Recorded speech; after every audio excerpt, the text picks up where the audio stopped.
இந்த டாக் செய்கிற ஒரு விஷயம் தான் இப்போ சோசியல் மீடியாவில் வைரலாக பரவிட்டு இருக்கு. நான் கூட இதை கிராஃபிக்ஸ் தான் நினச்சேன். ஆனால் அதுக்கப்புறம் தான் தெரிஞ்சுது இது ஒரு ரியலான வீடியோ தானே.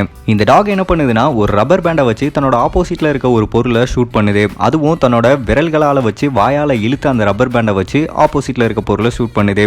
இதுவரையும் எந்த ஒரு நாயும் இப்படி ஒரு விஷயத்த பண்ணி பார்த்ததே கிடையாது. அதுவும் கரெக்டாக எய்ம் பண்ணி அந்த பொருளை ஷூட் பண்ணுது. கொஞ்சம் கூட டார்கெட் மிஸ் ஆகவே இல்லை. மனுஷங்க கூட மிஸ் பண்ணியிருக்கலாம், ஆனால் இந்த டாக் மிஸ் பண்ணாமல் கரெக்டாக டார்கெட்டை எய்ம் பண்ணி அடிக்குது. உண்மையிலே இந்த டாகை பாராட்டி தான் ஆகணும். அது மட்டும் இல்லாமல் இந்த டாகுக்கு எப்படி ட்ரைனிங் கொடுத்தாங்கன்னு தான் தெரியல. மனுஷங்களுக்கே நிறைய பேருக்கு சொல்லி கொடுத்தா புரியுறது இல்லை. ஆனால் இந்த நாய் சொல்லி கொடுக்குறத கரெக்டாக புரிஞ்சுக்கிட்டு செஞ்சது உண்மையிலே ஆச்சரியமாக தான் இருக்குது. இந்த நாய்க்கும் இந்த நாயோட ஓனருக்கும் கண்டிப்பாக ஒரு பாராட்டை தெரிவித்து தான் ஆகணும். இதை பற்றி நீங்கள் என்ன நினைக்கிறீங்கன்னு மறக்காமல் கீழே கமெண்ட் பண்ணுங்கள்.